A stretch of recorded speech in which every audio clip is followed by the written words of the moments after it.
Hey beauty babes, welcome to the Good Hair Podcast. My name is Shannon Goode and I'm a hair-obsessed beauty artist with a crazy passion for helping salons and freelancers build the business of their dreams.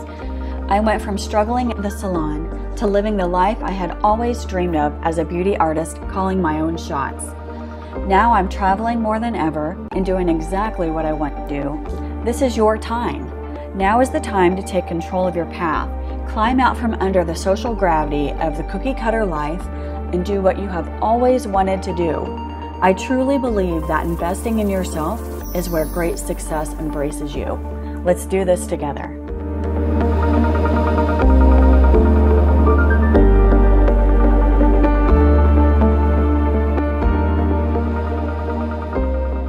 Hello everyone. I am staying inside today. It is cold and it is snowy and it is windy and it's Ohio. So I'm going to stay inside and talk with you guys about people pleasing. So yeah, if you are a hairstylist or a makeup artist or a beauty creative in the wedding and bridal industry, you get to deal with people pleasing, right? Doesn't it make you cringe just a little bit to hear the word people pleaser? Oh my goodness, it can have like such a bad feeling wrapped around it. But, that's just the industry that we're in. We're in the service industry. And so we have to make sure that our clients are happy, right? And that can be such a hard thing because we are human beings. And so you never know what each day is going to bring, and you never know how you're going to feel or how your client is going to feel or what's going to happen or, whatever it is. But when it comes down to it, people pleasing can be a little overwhelming at times, and that's normal. We all go through it and we all deal with it. But, it's just kind of it can be a lot of fun, but it can also be a daunting thing that can just grip us. And so, being in the service industry, we get to work with clients. And when you're in the bridal and wedding industry, you probably work with clients from all over the world. So, I know that for me personally, I have had brides from China, from Japan, from Germany, from Russia, from Australia, England, Canada, South America, Cambodia, everywhere. And everybody has their own way of dealing with things and, different types of personalities. And so making sure that you are always open to new cultures and different types of cultures can be really helpful. And that is something that for me personally is easier to learn on the spot. And I'm just a people lover anyways. So I love to get to know people, and I'm absolutely fascinated by different cultures. And so, I do get a lot of Indian weddings and like Middle Eastern, and whether they're, whatever culture, because there's different cultures within each sort of region or whatever. It's just so interesting. And to see, the beliefs and the effort and the traditions that go behind all the planning and each ceremony is just so amazing, but, a lot of times it can happen where you walk into a situation where you're treated maybe a little more like the help, which is not always fun, but being able to rise above that is really powerful. And so people pleasing can be kind of hard, but just making sure that you have the tools ahead of time, right? And not necessarily feel like that you're falling under the tyranny of whatever your client needs, but just building boundaries and knowing what you will sort of withstand and what is too much is really powerful. And these are things that you can put into your contract if you feel like you need to, but just also knowing as a human being what you will deal with. I've had brides who have, I've maybe had 3 brides over the 20 years that I have done hair that have been less than desirable. I will tell you. Like, oh my goodness. One of them I knew from the first phone call that I did not want to work with her. And I actually told her, I said, I don't know that we are a good fit. I'm probably not the person that is going to be ideal for you. And it was so weird because she kind of took that as a challenge. And then she sort of went into this sales mode of, oh no, now I need you because you don't want to, it was this weird kind of thing that happened. And I ended up telling her, I do have boundaries. Like, this is what I will do and this is what I will not do. And I set that up from the first phone call. But I will tell you what, she pushed those boundaries in every sort of way, and I regretted signing a contract with her from the very beginning. And so I will never forget her. And she actually just sort of left her mark all over this town. And there's several vendors that will never work with her again, although she probably won't even have an event like that again. Who knows? But anyways, you just never really know what type of a situation you could be walking into. But I would say always following your intuition is a pretty good thing. If you're seeing red flags, don't be afraid to end a contract if you feel like that it might end up hurting your business more than helping. And that's just like self-preservation, right? And you work so hard for your business to build it up and to make it what it is. And then for one client to come in and destroy that is not worth it. It's not worth the stress. It's not worth the sanity.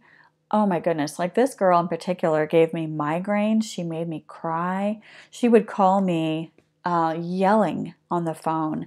And it was like, I reached a breaking point with her actually, where she caught me off guard one day and called me screaming about something. It was like a total misunderstanding actually. And I let her have it. I was like, nobody will treat me like that. I don't even know what you're talking about. And, I just let her have it. And I was like, I don't even care. And it was like 2 weeks before the wedding. So at this point, she was total stress mode. And her fiance actually ended up calling me to make amends and to make sure that I would still show up on the wedding day. And on the wedding day, everything went really well. Her hair turned out beautifully. Her whole wedding party was really pretty, and everybody, everything worked out well. And then at the very end, she wanted me to wait until she put on her wedding dress and then put on her veil, which it was fine. I was able to do that day. I can't always wait until you decide to get dressed and ready to put your veil on, because a lot of times I have 2 weddings a day. Although I make sure to have plenty of timing, I don't necessarily have 45 minutes to just sit in a chair and wait till you're ready for your veil, right? That's a little bit too much to ask. But that day, she went back into her room and was putting her gown on, and her bridesmaid came out and said, can you spray her veil with hairspray? Because I guess that gives the veil like kind of like some body and some texture, like a good texture. And I told the bridesmaid, I was like, oh my goodness, would you do that, please? Would you spray the hairspray on it? Typically I would do that, but I was just kind of afraid of this girl. And so I was like, my luck, the hairspray is going to turn out purple and your veil is going to be ruined, like just from some random case of God knows what could happen. And so I was like, I'm sorry, I'm not comfortable spraying the hairspray on the veil. So I guess she went back and told the bride. And I don't know if you can tell from listening to these podcasts, but I am super chill. And I am so laid back and easygoing. And I am such a people lover. But I don't know who she became and what happened. Like, it's not like I did anything to make this happen, but she came out of her bedroom and started screaming at me in front of all of her family and friends. And I was so embarrassed. And I was speechless. You know, I think I just stood there and I was like, what just happened? And now she still wants me to put this veil in her hair. Like, are you kidding me right now? And I just couldn't even believe it. And so I don't even think I said another word to her. I just couldn't. Like, my blood was pumping and I was like just out of sorts completely. And so I put the veil in and I walked out the door.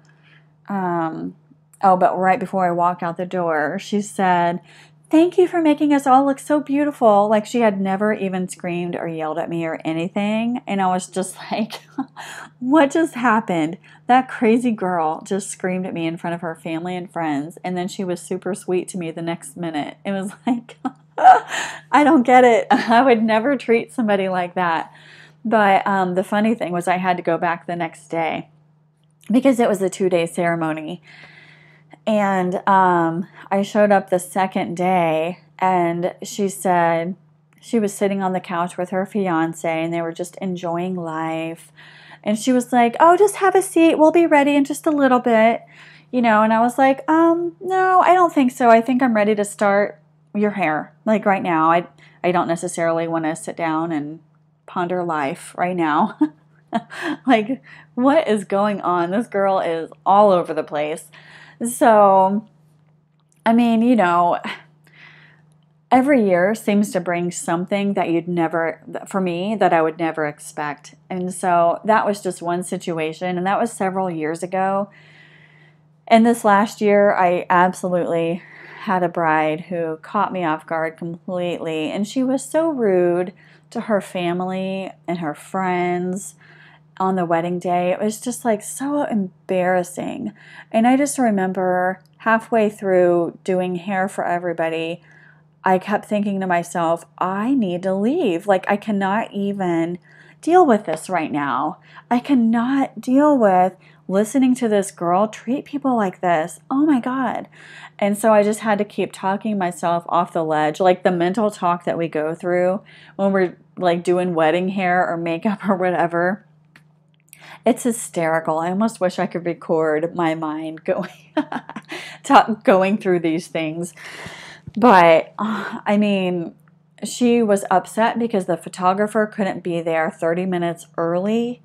Oh my goodness, she was hysterical and crying, and her face was blotchy and bloodshot, eyes and red, and she was, oh my goodness, that makeup artist had a lot of work ahead of her to make that look like a normal, oh goodness. But anyways, I was able to finish and I left. And everything was fine, like as far as I knew and all of that. So I don't know. I mean, you know, people just come from out of nowhere. And really, it just comes down to stress manifests itself in the strangest ways. And it is super interesting. But it can also be really painful when you're the center of it, you know. So people pleasing is not always the easiest thing.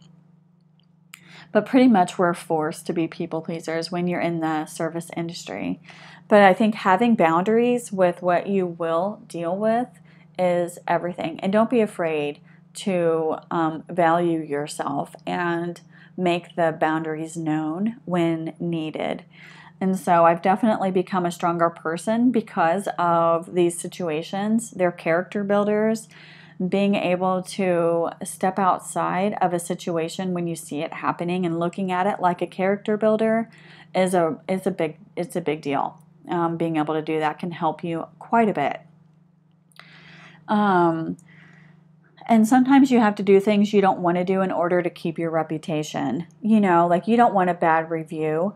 And so just making sure to create the very best situation you can, and showing up prepared and showing up really ready to start your work and to finish your work with the highest quality is going to leave you in good standing.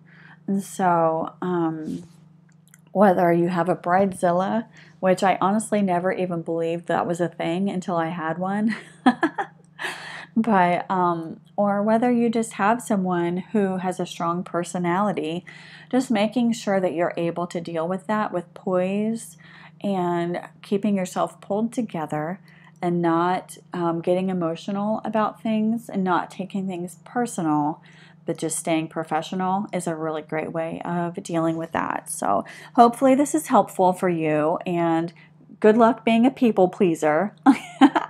And I would love to hear back from you. Let me know your thoughts about this. Have a great day.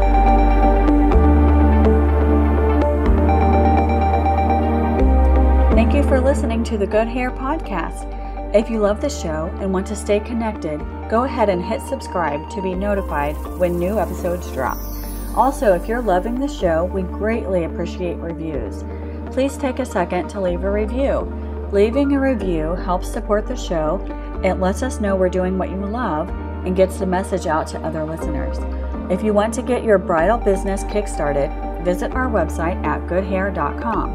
That's GOODEHAIR.com for your free guide to finding your niche. Hope to meet you soon and talk soon. Have a great day.